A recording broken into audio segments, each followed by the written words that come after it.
사랑하는 성도 여러분, 2024년 11월 3일 주일입니다.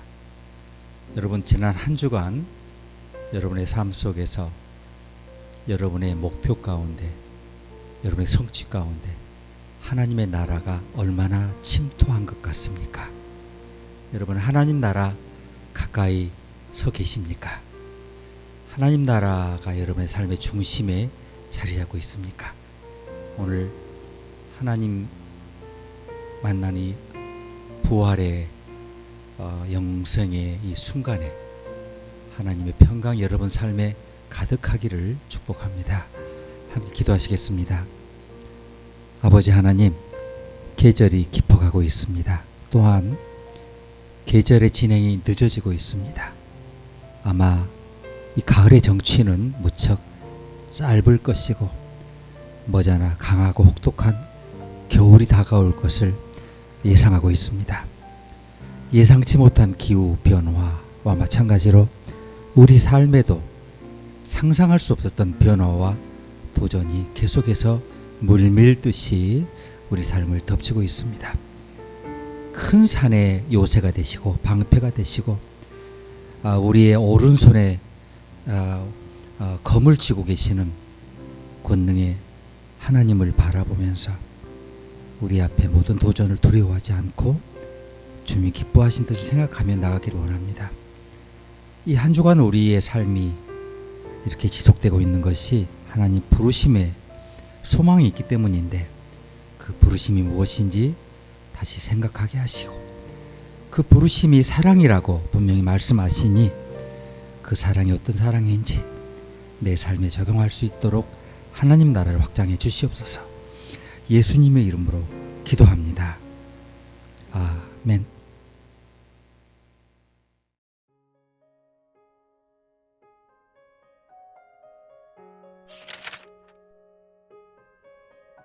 서기관 중 한 사람이 저희의 변론하는 것을 듣고 예수께서 대답 잘하신 줄을 알고 나와 묻되, 모든 계명 중에 첫째가 무엇이니까? 예수께서 대답하시되, 첫째는 이것이니 이스라엘아 들으라. 주 곧 우리 하나님은 유일한 주시라. 내 마음을 다하고 목숨을 다하고 뜻을 다하고 힘을 다하여 주 너의 하나님을 사랑하라 하신 것이요. 둘째는 이것이니 내 이웃을 내 몸과 같이 사랑하라 하신 것이라. 이에서 더 큰 계명이 없느니라.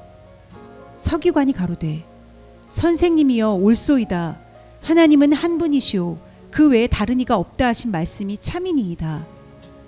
또 마음을 다하고 지혜를 다하고 힘을 다하여 하나님을 사랑하는 것과 또 이웃을 제 몸과 같이 사랑하는 것이 전체로 드리는 모든 번제물과 기타 제물보다 나으니이다. 예수께서 그 지혜 있게 대답함을 보시고 이르시되, 내가 하나님의 나라에 멀지 않도다 하시니 그 후에 감히 묻는 자가 없더라.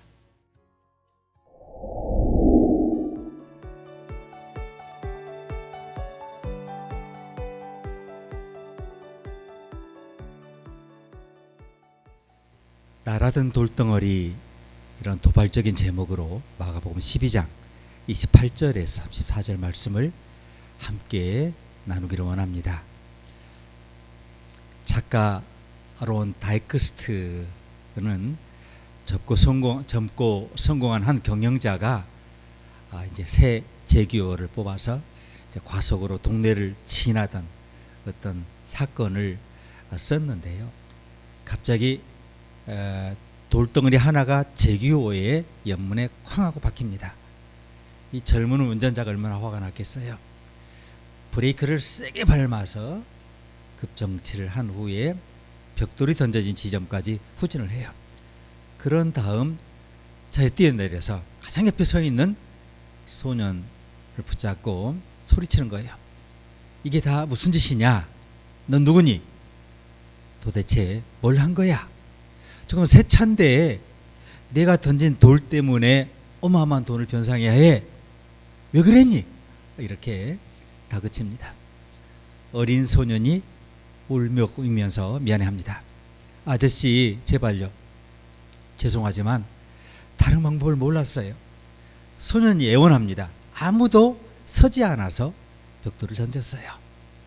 소년은 얼굴과 턱에 눈물을 뚝뚝 흘리면서 주차된 차 바로 옆에 있는 한 지점을 가리키는데요. 제 형이에요. 이렇게 말한 걸 봤더니 형이 휠체어에서 굴러 떨어졌는데 제가 형을 일으켜 세울 수가 없었어요. 그게 장애인인 형이 쓰러진 채로 실신했는지 전혀 미동도 하지 않은 채 이렇게 엎어져 있는 것을 발견하게 됩니다. 소년은 흐느끼며 운전자에게 휠체어에 다시 앉혀주세요. 이렇게 요청을 해요. 형이 크게 다쳤는데 너무 무거워서 제가 들어올릴 수가 없어요. 운전기사가 할 말을 잃어버립니다. 급격히 부어오른 자기 목을 감싸면서 서둘러 이 장애 소년을 휠체어에 다시 태워주고요. 그리고 손수건을 꺼내서 자신의 긁힌 그 베인 상처 부위를 툭툭 두드려 봤더니 괜찮은 것 같아요. 자, 고마워요. 소년이 이야기를 하는 겁니다. 너무 충격을 받은 남자가 아직 말을 다 잊지 못하고 있는데 소년이 휠체어에 이 형을 밀어서 고정시키고 이제 총총 가는 것을 물끄러미 볼 뿐이었습니다. 차까지 돌아오는 길 바로 옆이 차니까 바로 옆인데도 이 운전자의 마음에 너무 길었어요. 천천히 차까지 걸어옵니다. 재미있는 것은 이 남자가 이 찌그러진 영문을 수리할 생각을 한동안 하지 않았다는 겁니다. 그는 그가 그날 받은 메시지를 상기하기 위해, 기억하기 위해서 차량이 찌그러진 부분을 그대로 두었다는 겁니다. 그가 이렇게 말합니다. 누군가 주의를 끌기 위해 당신에게 벽돌을 던져야 할 정도로 인생을 너무 빨리 달리지 마세요.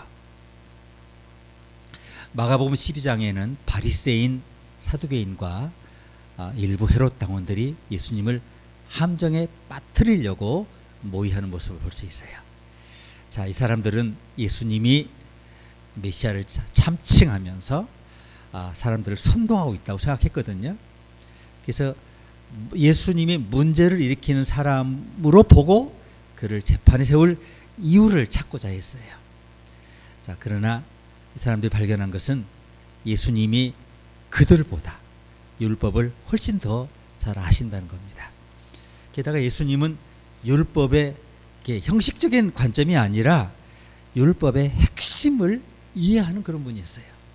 그리고 그 사람 중 일부분은 그 예수님의 이 말씀에 감명을 받습니다.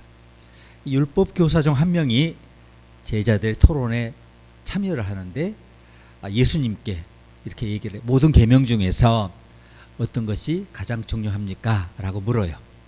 예수님은 가장 중요한 것은 이것이다. 이스라엘아 들으라. 주 우리 하나님 주님은 한 분이시다. 내 마음을 다하고 목숨을 다하고 뜻을 다하고 힘을 다하여 주 너의 하나님을 사랑하라.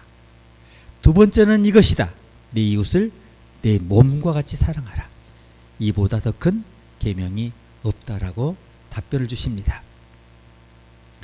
유대인의 율법서 하면은 창세기, 출애굽기, 레위기, 민수기, 신명기 5책이죠. 토라라고 하는데 여기에 613개의 율법이 기록되어 있어요. 이들 중 248개는 본질적으로 긍정적인 것으로 내용이 되어 있었고 365개는 부정적인 것으로 간주됩니다. 어떤 율법은 의로운 사람에게 특정 행위를 강요하는 반면에 다른 율법은 특정 행위를 금지해요. 이 613개 율법은 유대인의 믿음과 실천의 기초였고요. 이거를 그냥 자기 목숨처럼 지켰습니다. 이 율법 교사에 대한 답변으로 예수님은 모든 율법과 계명, 선지자들의 모든 가르침을 한 단어로 요약을 하는데 뭐냐면 그게 사랑입니다. 사랑. 하나님 사랑, 이웃 사랑. 자, 그럼 사랑하는 여러분, 사랑한다는 것이 여러분 뭘 의미합니까? 한 가지 의미는 도움이 필요한 사람이 우리의 관심을 끌기 위해서 우리 차에 돌을 던지도록 방치해서는 안 된다는 거죠. 크리스찬은 사람들에게 따뜻한 감정을 갖는 것 이상의 일을 하도록 부름받았습니다. 따뜻한 시선만이 그 크리스찬의 기초가 아닙니다. 예수님을 따르는 사람들은 상처받은 사람들을 찾아내서 그들을 섬기라는 부르심을 받았습니다.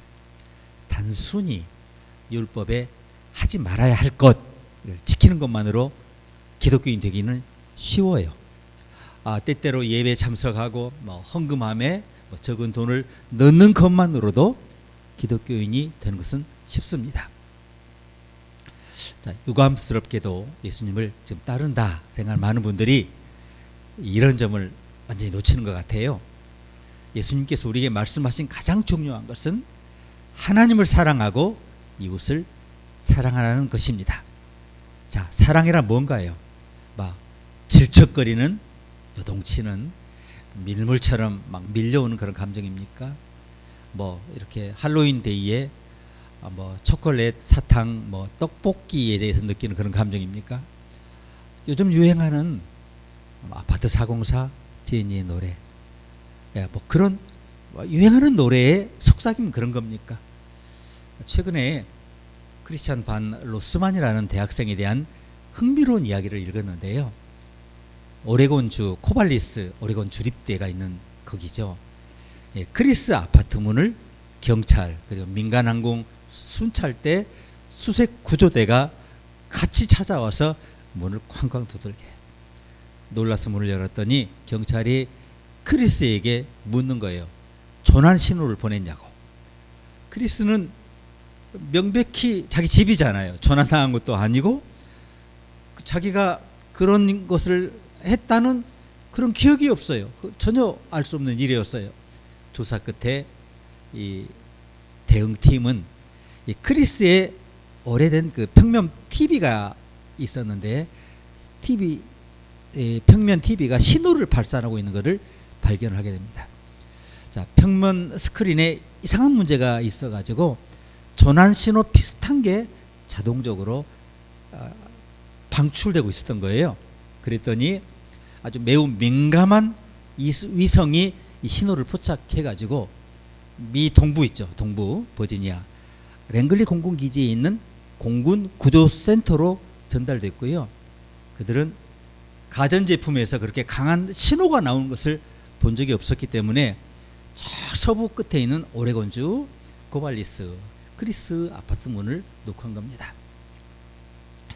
자, 이게 보통 그 보트나 소형 비행기에서 오작동할 때 이 트랜스폰더라고 하는데 자동 응답 장치 이런 신호가 평면 TV에서 꺼진 평면 TV에서 방출된다고 하는 것을 상상을 못했던 겁니다. 이 대응팀이 사건을 수습하고 떠나면서 크리스에게 뭐라고 말하냐면 TV를 켜지 않으면 고의로 허위 조난 신호를 방송했다는 이유로 1만 달러의 벌금을 부과하겠다라고 했어요.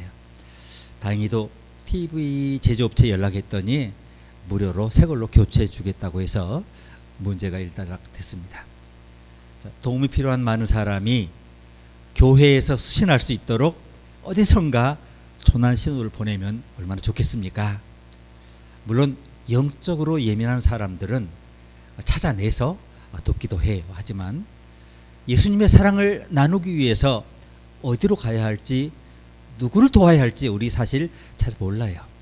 하지만 보통은 또 그런 신호를 보내지도 않아요. 그 말은 우리가 조난당한 사람들을 찾아내야 한다는 거예요. 그리고 구해내야 한다는 겁니다. 유명한 설교자, 교사 토니 캄폴로는 그 어떤 한 교회의 집사님에 대한 이야기를 설교 중에 했는데요. 이 집사는 그리스도의 사랑을 나눌 수 있는 어떤 그 장소를 찾고 있었는데 그 교회 청년들이 한 달에 한 번 요양원서 예배를 인도하러 간다 말을 듣고 거기 이제 함께 낀 거예요. 함께 가서 방 뒤편에 이제 서 있었더니 이제 청년들이 예배를 이끌고 있었고 노래를 부르고 막 그랬죠. 그때 한 휠체어에 탄 노인이 이렇게 휠체어에 기댄 탄 채로 이 집사에게 다가와서 손을 꼭 잡아요. 예배가 끝날 때까지 이 노인이 이 집사님의 손을 놓지 않아요. 그 일이 다음 달에도 또 다음 달에도 그 다음 달에도 반복됐습니다. 그러나 어느 주일 오후에 이 사람 다시 요양원에 갔지만 노인이 그곳에 없었어요. 이 집사가 담당 간호사에게 묻습니다. 그분 지금 어디 계신가요? 어디 가셨나요? 간호사가 말합니다. 자, 그분은 지금 죽음을 앞두고 있어요. 저 복도 끝 세 번째 방에 계시는데 한번 가보시는 게 좋을 것 같아요. 의식은 없지만요. 이제 집사님이 그 방으로 들어가 문을 열고, 그랬더니 전형적인 요양원 방이었어요. 텅 비어 있고 간소하지 않습니까? 자, 의자 하나, 침대 하나, 이게 다예요. 그리고 여러 개의 튜브에 연결된 채 거의 죽음에 이른 한 남자가 의식이 없는 채 누워 있는 걸 보게 돼요. 집사님이 다가가서 노인의 손을 잡아요.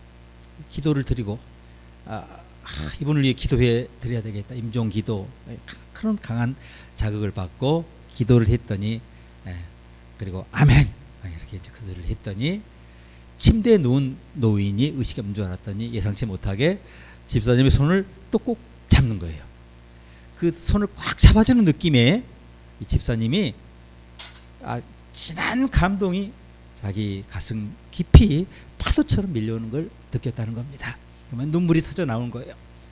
자, 몸을 떨면서 나중에 이제 일을 마치고 방을 나가려는데 마침 방으로 들어오는 한 여성과 마주칩니다. 여성이 말합니다. 이분이 집사님을 기다렸어요. 죽기 전 마지막으로 예수님께서 그의 손을 잡아주러 오실 때까지 기다리겠다고 했어요. 제가 죽음 이후에 예수님을 만나 대화하고 손도 잡을 수 있다고 했는데, 하지만 그분이 이렇게 말했어요. 아니, 한 달에 한 번씩 예수님이 오셔서 내 손을 잡아주잖아. 그분의 손을 마지막으로 잡기 전에 떠나고 싶지 않아. 이랬다는 거예요. 사랑하는 여러분, 이번 주에 여러분이 어디로 가면 좋겠습니까? 그리스도의 사랑을 전해줄 수 있는 곳이 어디일까요? 우리가 여기 봐야 할 것이 있습니다. 첫 번째 계명은 하나님을 사랑하는 겁니다. 우리가 예수님의 이름으로 누군가를 사랑할 때 우리는 하나님에 대해서 구체적으로 사랑을 표현하는 겁니다. 그 에릭 스톨츠 집사라는 분이 또 집사님 얘기를 합니다. 뉴욕시 구급 대원들에 대한 기사를 보도한 60분이라는 보도에 대해서 간증을 한 건데요. 자, 이 60분이라는 방송 나가기 1년 전에 인도와 파키스탄 사이 카슈미르 지역에 거대한 지진이 발생했어요. 두 나라가 맨날 이 산지를 놓고 싸우는 지역이기도 했는데, 이 지진으로 10만 명이 사망합니다. 13명의 구급대원들이 이 재난 소식을 듣고 즉시 도움을 주러 가기로 결심을 했어요. 그리고 이제 구조대가 그 험한 카슈미르에 도착했는데, 자기들 주변에 거기에 온 구조대, 외국인 구조대가 자기들밖에 없다는 것에 더 놀란 거예요. 아무도 오지 않았어요. 그렇다고 해서 이 사람들이 구조를 멈춘 건 아닙니다. 이들은 간단한 텐트를 만들고 몰려든 수천 명의 부상자를 치료하기 시작했는데요. 부모들은 파괴된 마을에서 부상당한 아이들을 업고 며칠 동안 걸어서 텐트로 찾아와요. 13명의 구급대원들은 밤낮 없이 일했고요. 몇 달 동안 30분마다 한 명의 생명을 구해냈답니다.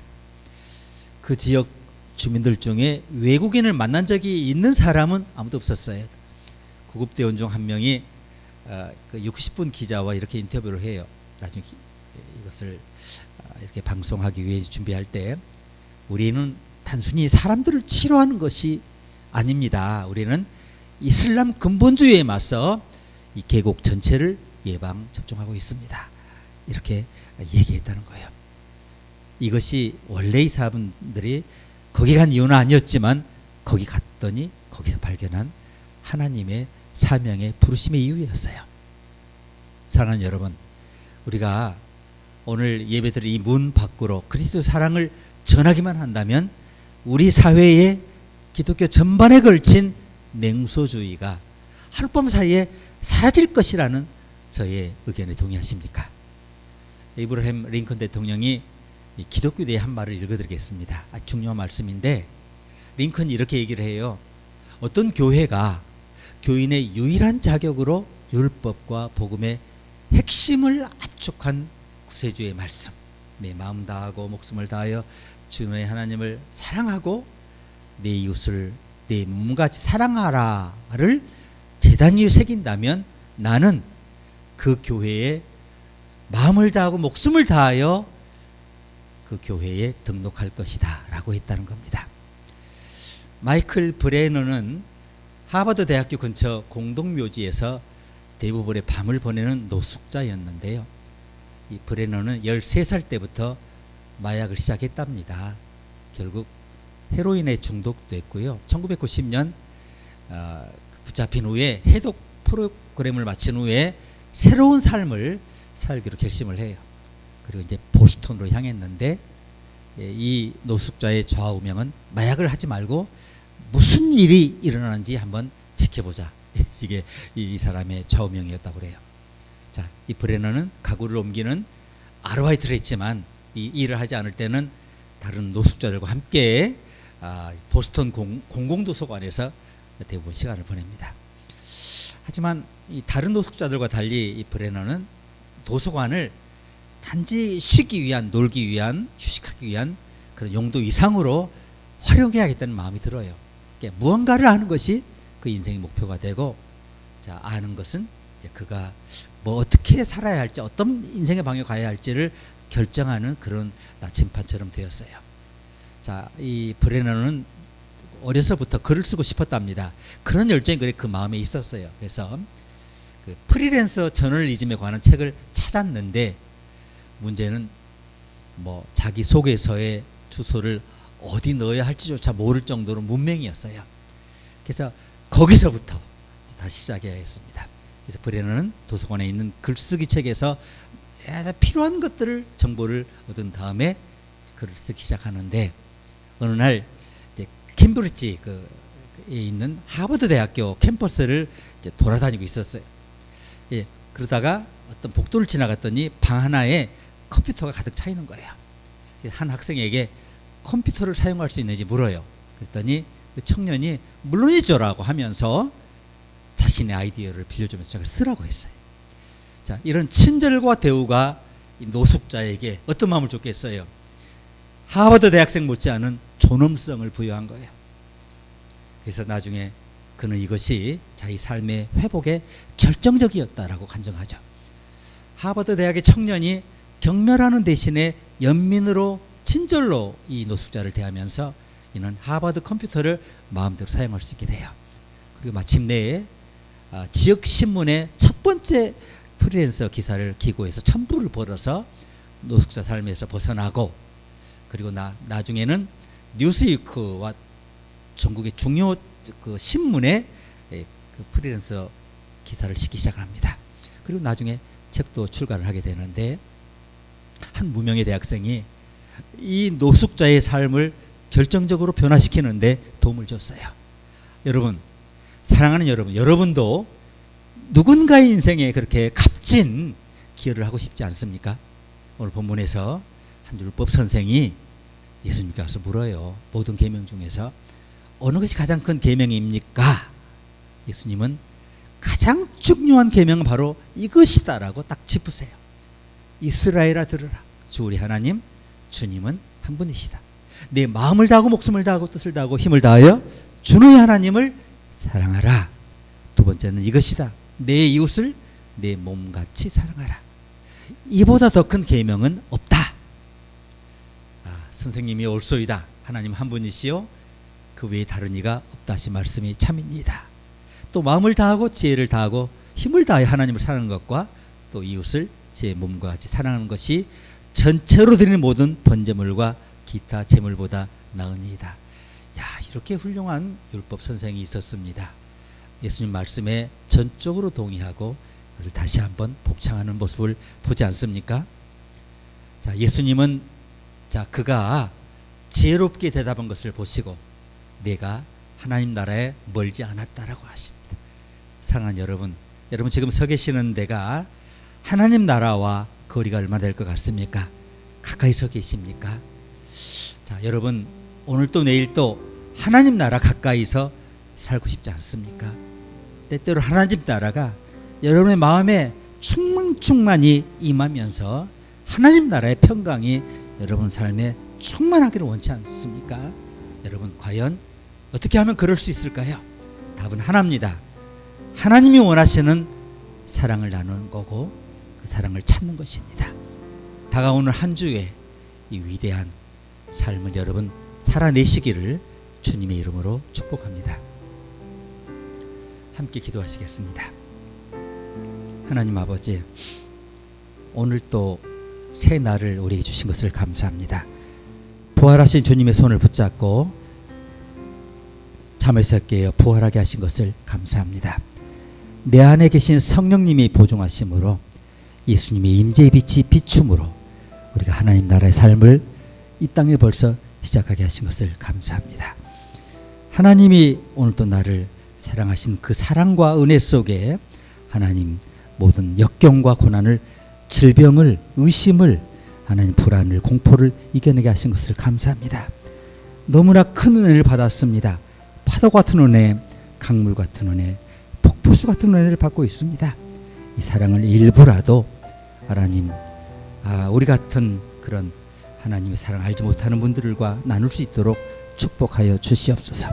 마음이 연약하고 영혼이 연약하고 육체가 연약한 분들을 찾아내서 이 받은 큰 사랑을 나눌 수 있도록 우리 삶을 축복하여 주시옵소서. 하나님 나라가 확장되게 하시옵소서. 예수님의 이름으로 기도합니다. 아멘.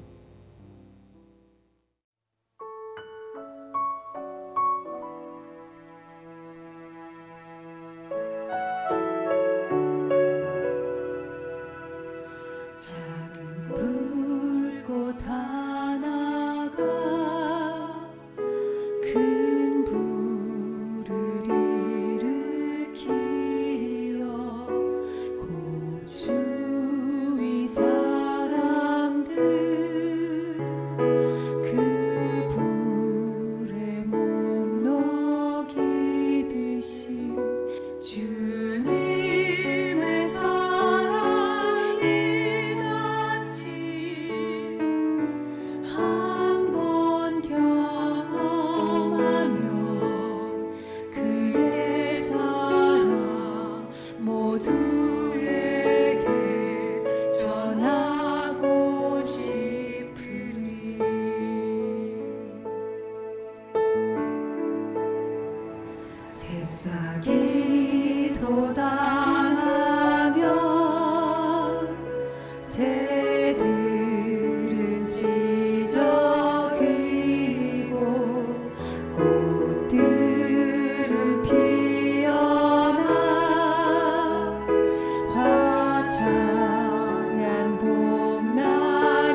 지금은 예수 그리스도의 그 놀라우신 사랑과 하나님 아버지의 그 놀라우신 사랑, 그리고 성령님의 내재의 교통 충만하심이 하나님을 사랑하라, 이웃을 사랑하라고 율법의 핵심을 다시 일깨워 주시며 친히 자신의 몸으로 증명하신 예수님을 따라 하나님, 험한 곳, 힘든 곳, 어려운 곳, 또 가난한 곳을 찾아 내가 가진 것의 일부를 나누며 하나님의 사랑을 펼쳐보기로 작정하고 하나님의 사랑의 그 감동을 폭포수처럼 느껴 그 사랑 속에서 새 에너지와 열정과 목표와 힘을 얻어 계속해서 하나님 나라 중심을 향해 달려가기를 다짐하는 주의 종들, 주의 자녀들 위해 이제로부터 영원토록 함께 계시기를 간절히 축원하옵나이다. 아멘.